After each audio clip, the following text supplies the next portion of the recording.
Dear students, अब हम चलते हैं वैक्सेस की तरफ। ये एक और ग्रुप है लिपिड्स का। इसकी सबसे पहले हम कंपोजिशन को देख लेंगे। कंपोजिशन में आपने याद रखना है कि these are mixers of four important components. वो फोर इंपॉर्टेंट कंपोनेंट्स कौन से हैं?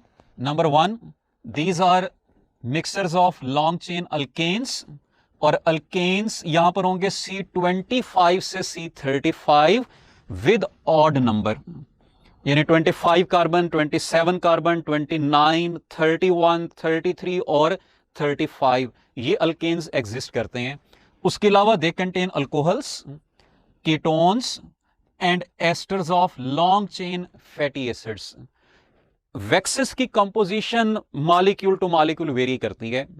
किसी में हो सकता है इनमें से दो कंपोनेंट्स हों, किसी में हो सकता है तीन कंपोनेंट्स हों, किसी में हो सकता है चारों कंपोनेंट्स हों, और उन कंपोनेंट्स की कंपोजिशन भी फिर वेरी कर रही होगी। तो आपने ये याद रखना है कि ये बेसिक कंपोनेंट्स हैं, लेकिन mixer to mixer, wax to wax ये वेरी करते जाएंगे। ये सबसे पहले कंपोजिशन थी।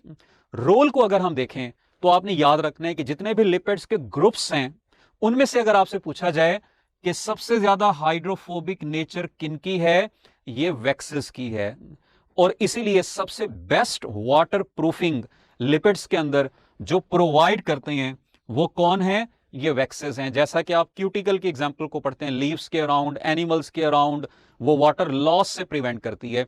तो क्यूटिकल क्या है? This is an example of wax which provides protection from the water loss. तो वाटर प्रूफिंग का ये काम करेंगे, और इसलिए मैंने लिखा है कि इनके रोल के अंदर क्या क्या होगा। They provide protection from the water loss and also from the abrasive damage. Abrasive damage का मतलब है कि वो डैमेज जो फ्रिक्शन की वजह से प्रोड्यूस हो रहा होता है। लास्ट में आपने बेटा इनकी एग्जांपल्स को याद रखना है। ये कॉमन एग्जांपल्स हैं क्यूटिन, क्यूटेन और क्यूटिकल। क्यूटिकल के बारे में मैं थोड़ा सा बता दूं कि ये एक्चुअली क्या है, कि अगर ये वैक्स के मॉलिक्यूल्स यानी क्यूटिन एक लेयर की फॉर्म में अरेंज हो जाए तो इस लेयर को हम क्यूटिकल का नाम देंगे। Cuticle is found both in animals and also in plants on the surfaces, जहां पर ये वाटर लॉस से प्रोटेक्शन प्रोवाइड करती है।